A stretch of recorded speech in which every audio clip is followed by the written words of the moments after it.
Lorilei. I'm Lorilei, and this morning I'm just coming on to do.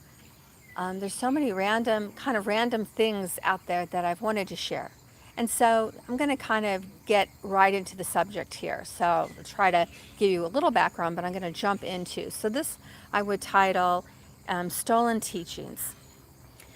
So when I was first introduced to metaphysics, I found a place and I only wanted to learn about dreams. And more specifically, I had the courage to walk into a class and say, I want to learn a dream interpretation class. And I said, I want to learn how to stop my dreams because they were so horrifying to me. They were about fire, they were about death, they were about destruction.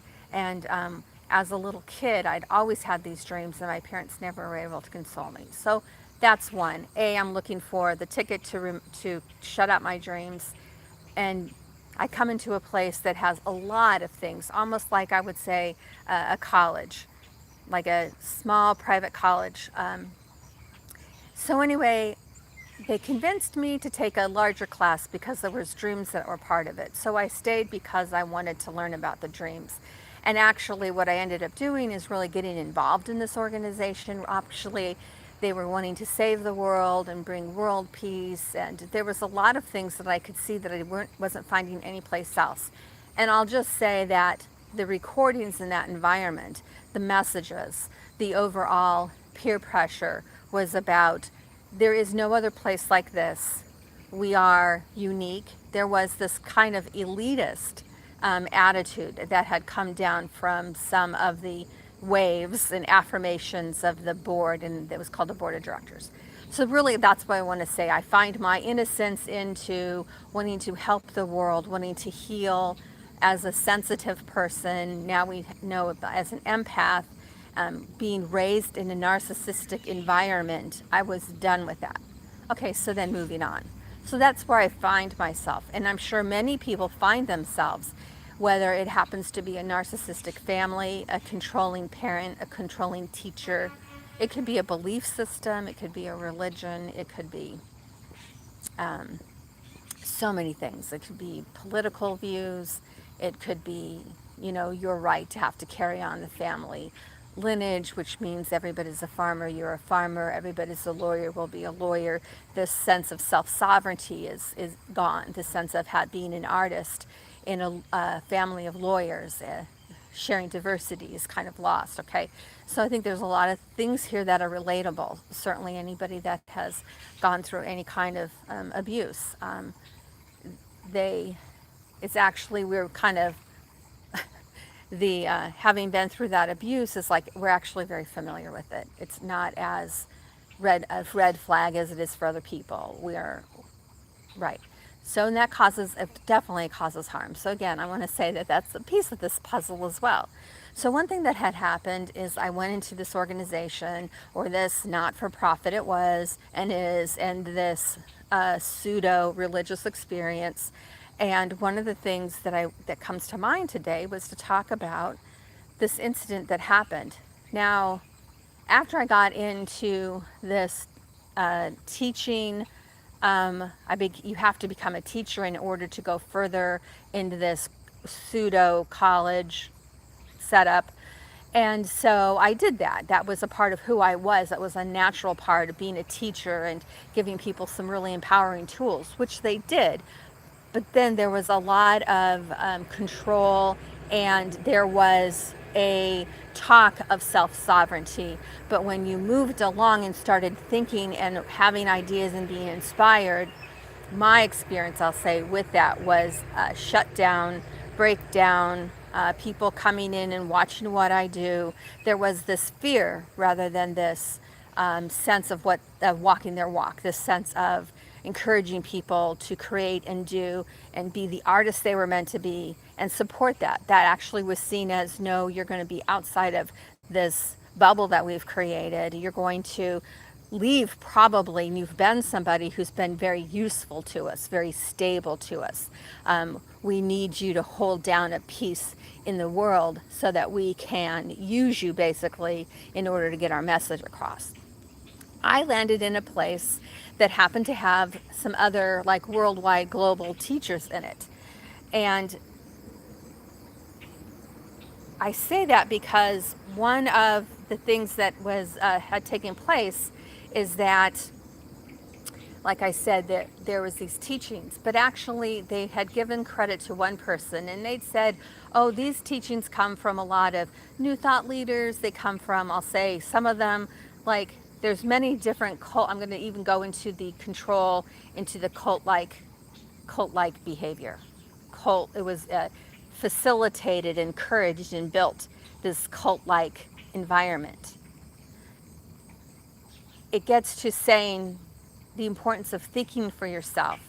But when you really do start thinking for yourself and you're encouraged to do so, they shut you down because that's not the thoughts that they want you to. Like being raised in a narcissistic environment, one of my guardians, I'll call them, they told me how to think.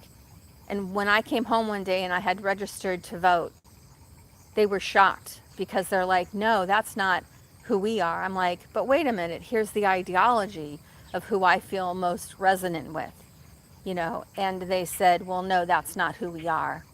And they laughed at me. And I remember that. And I do remember going back and changing my party affiliation because the importance of having the support for my guardian at that time to help me get through college, to help me in what I thought I needed them. I didn't realize the price that I paid for that kind of support, but it would definitely reveal itself in other ways. So those are these little kind of turning points, right? Going back to the main theme here with the story is I found myself directing a spiritual center.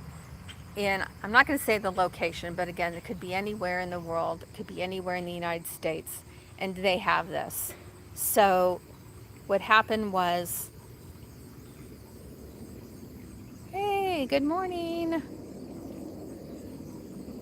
So I'm not going to be trying beyond long here today too. But anyway, this is the main point that I want to say is that, so I went and I taught meditation and dream interpretation and harnessing the metaphysical teachings of geometric shapes and new thought leaders and really, really wonderful things. But what had happened, and I didn't realize to what extent, is that these teachings were taken.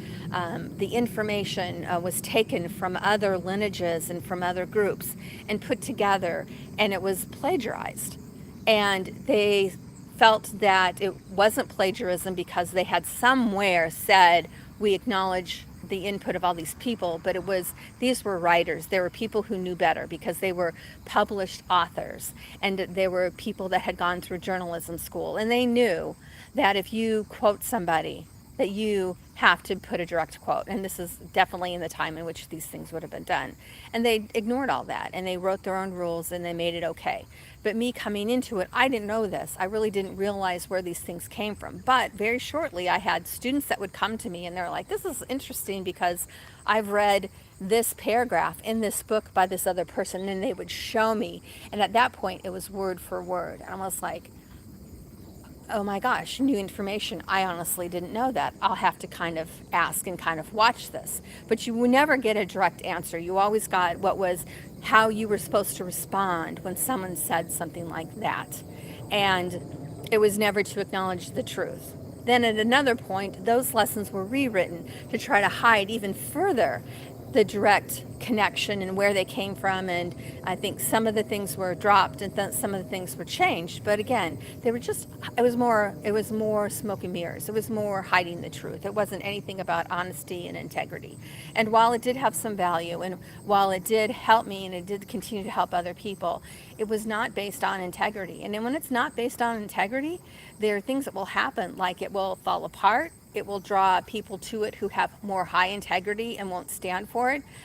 It'll stop growing, and it'll have to not grow organically because people love and are changing lives, but they grow because people who are there are strongholded. There's a type of growth that is demanded, but that is not sustainable in any way, shape, or form. So then I'm in this place. Okay, so that's an aside to that, but that is kind of what's going on. So this will make more sense with what I'm going to share, which is that I was new to this area. I had been here and work travel. I loved it. And pretty soon, people were starting to move to this other center. They'd come in for some of our teachings, and then they would go to this other center.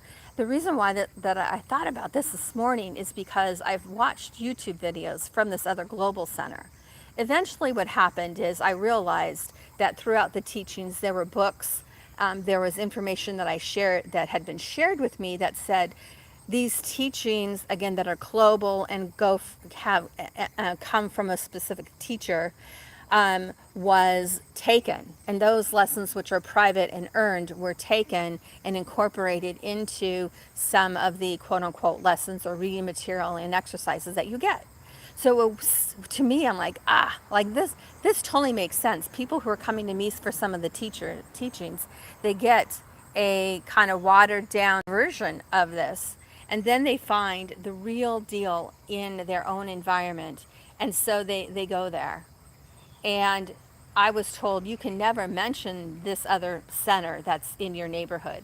And actually the person who had been running, or a volunteer who had been running the center, was directing the center, went to that institute, and they were gone. And but it made sense when you think about it, because they stole information and they said they made it their own and gave no direct inference. But see, I know people are, I'm going to say, intuitive, they're smarter, they know their mind, and when they're introduced to something really good and they get a taste of it, of course, in their environment, they're going to want to find something that's the real deal. So I quickly saw this, and this was probably one of the turning points for me, because that of leaving, right? Like I really wanted to stay to complete what I was going to complete, and I wanted to get on with my life. And the more freedom that I got, and the more that I was thinking, and the more that I was really organically thinking about how we can change the world and what we can do to serve the people who are here, the more and more that this came down on me, and I was told you haven't earned the right to share ideas. But here I was as a teacher encouraging everyone to share their ideas, do their things, help empower the organization, not-for-profit that I belong to. And yet from the other side, I was being poured down upon, and I was in a vice grip. And so it was a very difficult situation for me, because of course what happened is then there were people within my environment, and again, I'm going to call them the innocents. And so I did not come down on them. I did not share with them all these things that I was doing. It was kind of like, I felt like that's almost like a parent's role, to protect their children in a way, and to take the information that's coming in and do it in a way that is my color and my flavor and self-sovereignty and imagination and creativity. And none of that is about manipulation and trying to get them to fill the needs that I have or the demands that have been put on me. And so I didn't demand those things. But because of that, I was willing to have to show up and have being dressed down, being humiliated in front of people. And again, because they did not know who I was. Like, I'd already come from that situation. I already come from narcissism and abuse and all those things. And none of those things were about me. But my ability to stand up and say, I can make this different. I can make this better. I'm not going to perpetuate what's going on in this environment. That's not what I was there to do. I was more of a transformer. But it did come in a point in time in which those around me were not taking their steps. They were, neglecting the situation, and in a way neglecting me, in which there were certain rights and responsibilities they had, and I would say, well, look, they're not living up to that. It was some simple things, and I was told, well, you can't afford not to have them there. You can't afford whatever little they get, even if they're not living up to the expectation. You have to deal with it, and you have to just compensate for them. And of course, that just never sat well with me. And I said, okay, well, I really got to rethink all of this. And I'll say that eventually when I did leave, the person who didn't want to step into that was actually given a lot of credit for the things that I had done, for the boards that I had set on, for the months and months of interviews and writing things and being supportive, even though it was a really, really hard environment, I had decided to leave before that was kind of released into the world. So their names are on those documents. And I had been asked a couple of years ago if I wanted to try to process this and have my name put on it. And I said no. Like, I know what I did. The universe knows what I did.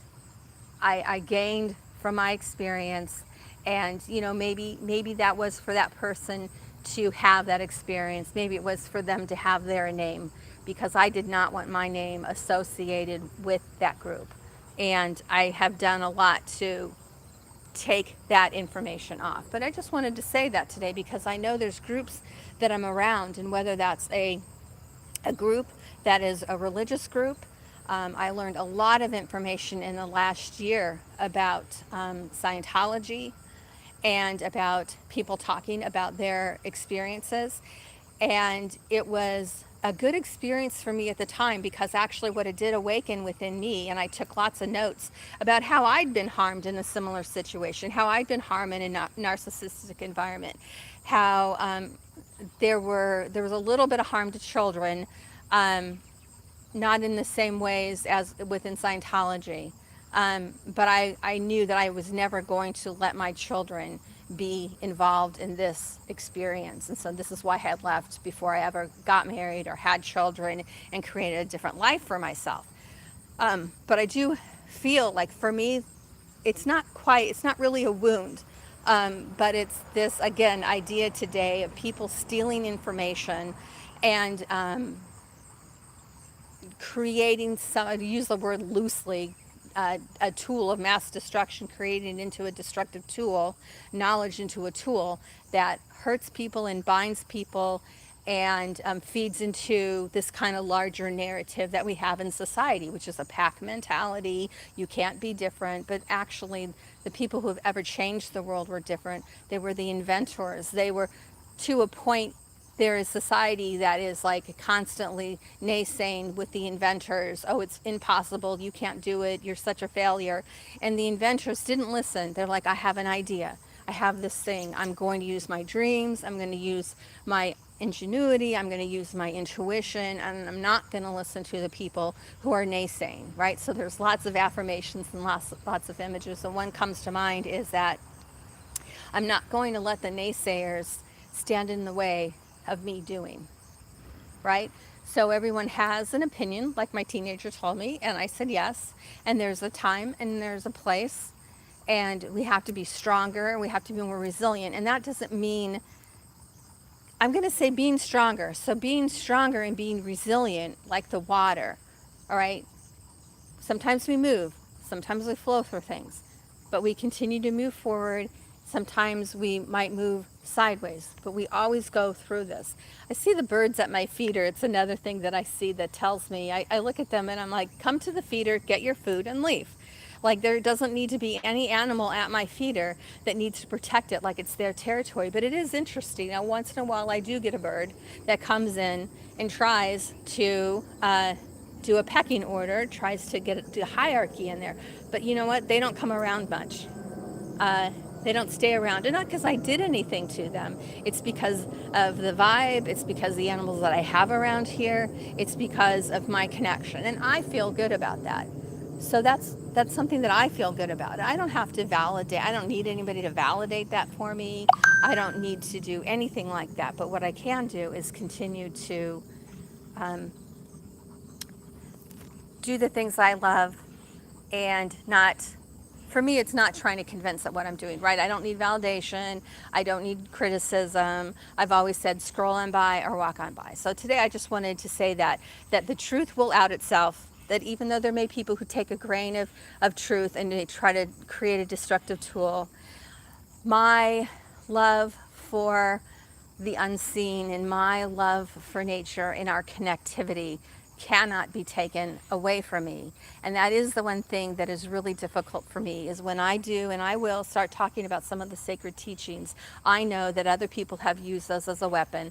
I know that there's going to be some people who are not going to be able to listen to me because they have been hurt. I have friends that were hurt by these teachings in this group, and I know it's hard for them to have anything to do with me. They do not understand how I can continue to find the good in the teachings. But that's part of who I am. Part of who I am. It's the sooner I accept that, the better. The role is a disruptor, but I'm a disruptor for truth. I'm a disruptor for the empowerment of the individual. And the last thing I'll say is there's this kind of repeated pattern that has come through. And as a parent, I have been in a place of choice with this too. And what it's about is if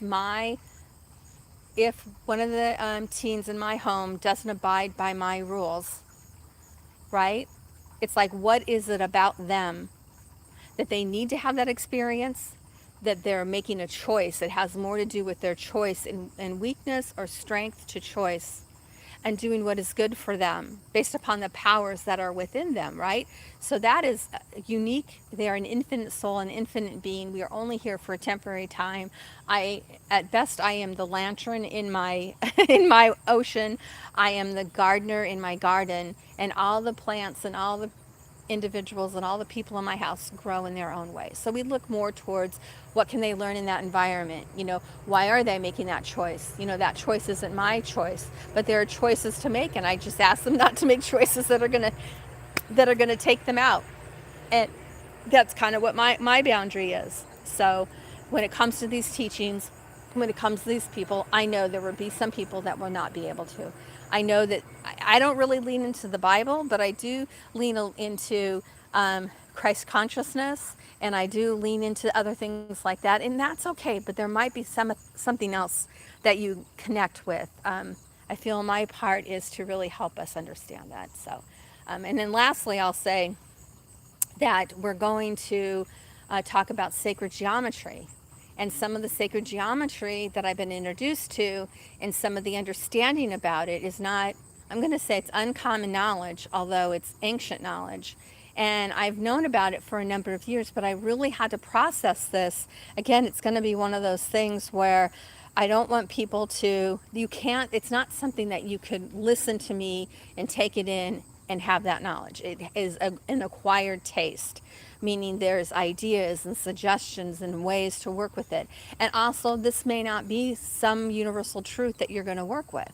So we're kind of changing what's become a belief system into a more unified truth. So the first thing that I've been introducing is the idea that the pyramids and pyramid power is only half of our power. When we look at the pyramids that have been created that we can see, and there's many underwater, that they're actually a Merkaba.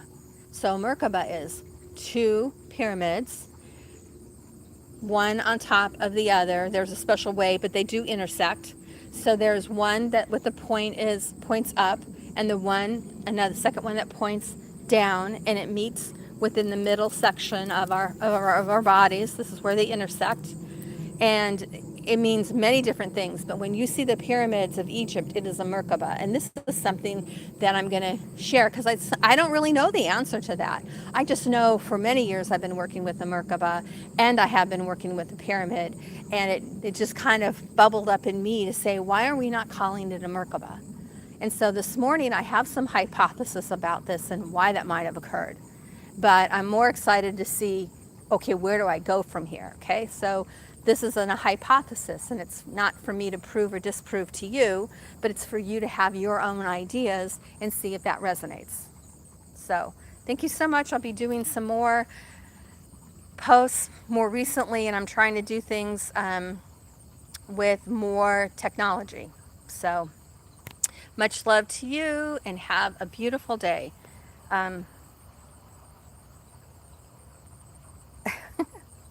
Okay, so I'll take a minute. Let's see if there's any questions or any comments. I see a comment here, but I don't know what that has to do with anything. So I am doing a public one today. But thank you for the likes. I really appreciate it. Everyone who's here. Maybe because it's on my phone. Good morning. Up next with Lamar. Okay, I'm not sure who that is, but hi, good morning. Thank you for being here. Are there any other questions or anyone else that's in here so I could see and say hi? Have you had an experience with a narcissistic environment, or a family who is a narcissist, or perhaps you were involved in a not-for-profit or a movement? Put a 1 in the chat if you have, and a 2 in the chat if you know someone who has.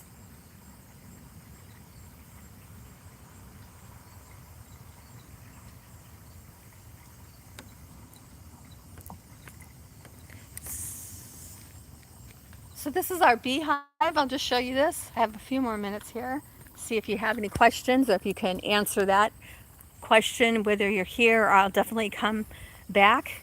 But this is our, right now we don't have any,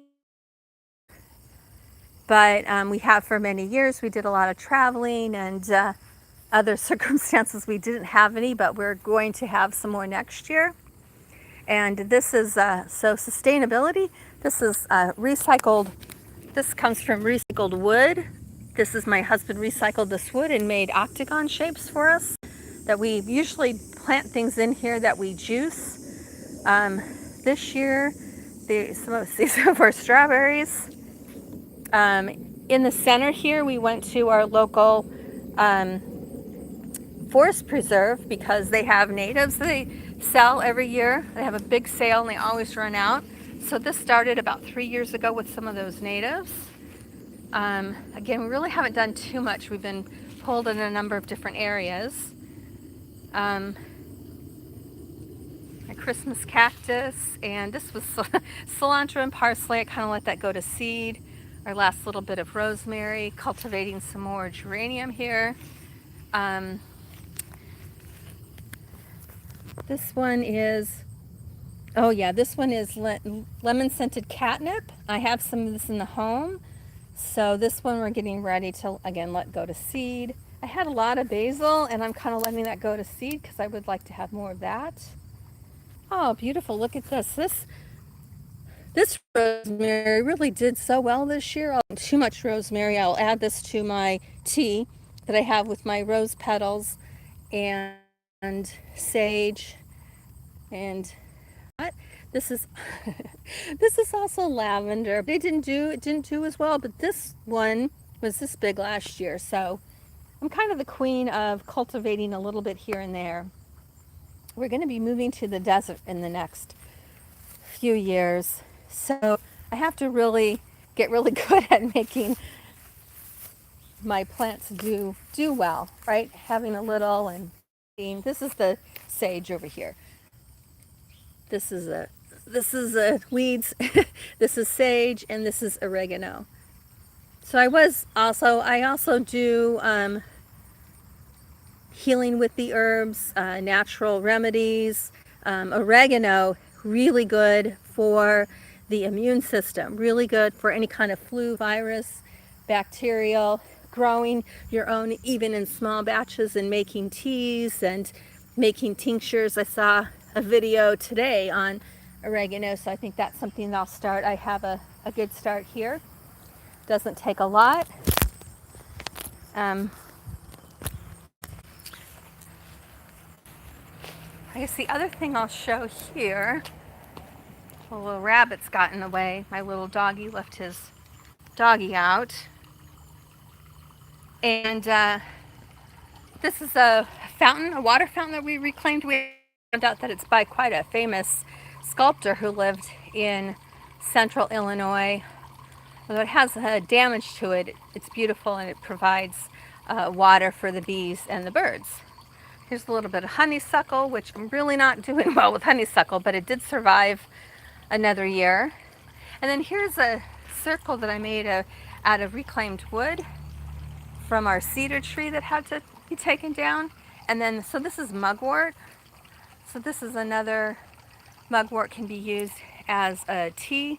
I use it for sacred ceremony. It's just like a smudge, used like a smudge, not something I take internally, although I do add the mugwort to a tea when I make it from my herbs.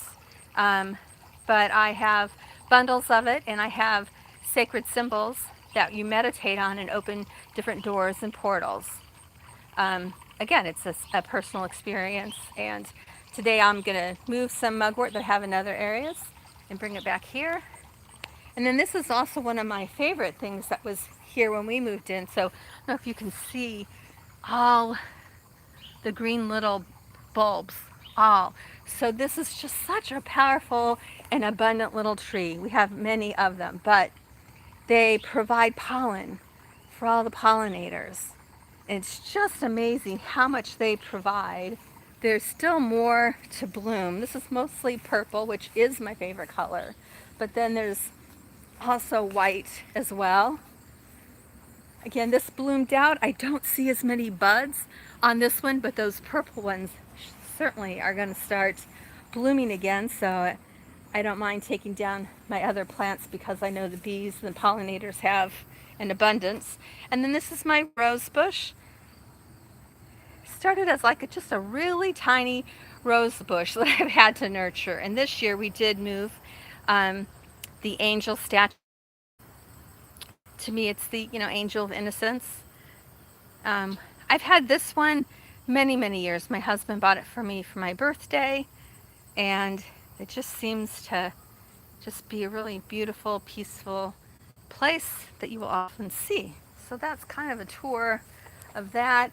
Our lilac bush, I wish we had a better lilac bush, but again, it's a little humble, my one humble lilac, and of course it blooms, mine blooms in early June. So that's what it is.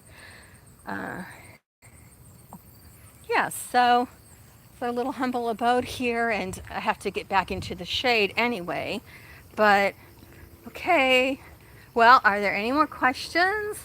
Are there any, one, if you've ever been in any kind of situation, it could be a partner, it could be somebody you dated. It doesn't have to be a narcissist, but it can be any kind of control, any kind of thing that you felt limited. Put a 1 if it's something that you've experienced, and put a 2 in the chat if it's someone you know, maybe someone you helped, maybe it was a relative. Even animals, I was involved in animal rescue, cat and dog, when my kids were young, because it gave me a place to give, it gave me a place to go out on Saturday mornings to get out of the house, because I stayed home the whole time. I'm actually still home as the CEO of my home, and moving into being ready to launch into other things. But the animals, and sometimes there were neglected animals that we received, and there are also people who came in and didn't give us the things we needed to be assured that they were going to be a good, stable, safe home. And actually, one of the things that I did was I would receive the animal applications, and there were certain things that I had to do, and you could just tell some of the people who would like, that we weren't asking invasive questions. Some of these are questions about how they have taken care of animals, some of the knowledge. They did not go to the extreme of going and seeing, taking a home visit, what they call. Other rescues did do a home visit, but we didn't do a home visit. We were somewhere in the middle. And people treated me really horribly. People were mean to me. People yelled at me. There were people that yelled at me because they wanted a particular animal, and that animal went to a home. Maybe it was just a matter of timing, but for the most part, people are understandable. They understand that there's maybe one dog or cat, and there's maybe 30 people, depending upon the breed and the age of the animal, who want it. And it can only go to one home, and we do our very best. We did not play, favorites. So it was really hard. Like sometimes I would say, that person cussed me out, that person yelled at me, and at the end of the day, an animal had not been placed, and so the rescue would place that animal permanently in there. Oh, thank you. Yeah, they would place, so I'll just say, I'll come to the chat in a minute. So they would place in that home, and I would feel horrible. I felt horrible knowing that I had given that recommendation and that I had been treated poorly. So I'm a person. So I can only imagine that people are not going to treat their dogs like I do. I treat them as their person. They have equal rights, and I have to work with their animal behavior. And so somebody who would want to hurt me because they thought they weren't going to get an animal, I would not put an animal in their care, right? Put a 1 in the chat if you if you understand that. You might have relatives, you might have seen people where you just want to go and you want to take that dog or that cat away from them for the way they're treating them. It's not right. So when the rescue placed the dog with these people, I was like, I think I'm done now. All right. I think I can't be a part of somebody who will put a dog in harm's way, having read the signs because the rescue needed to place the dog because they had other dogs coming in. And I had learned that from my metaphysical place. Like, I am self-sovereign. I am not dealing with that. And so that really was the last straw for me. So I did resign. And I just want to say too that when I resigned, I also found another rescue. So at that time, I was doing energy work. I was doing Reiki. I was giving my dogs herbs. I was doing massage on them with Reiki. Like, I had opened this other part of me. I'll come back another time and talk about animal healing and about I had been spontaneously healing dogs in that rescue and I wasn't even aware of it. But again, that experience made me say, you know what, I need to be more in alignment with people who see the animals, who want to do something. So then, of course, something happened and I got in touch with someone who was rescuing pugs from puppy mills. And so that's how I got introduced to puppy mills and introduced this person who did Reiki and she did herbs and she fed them nutritionally.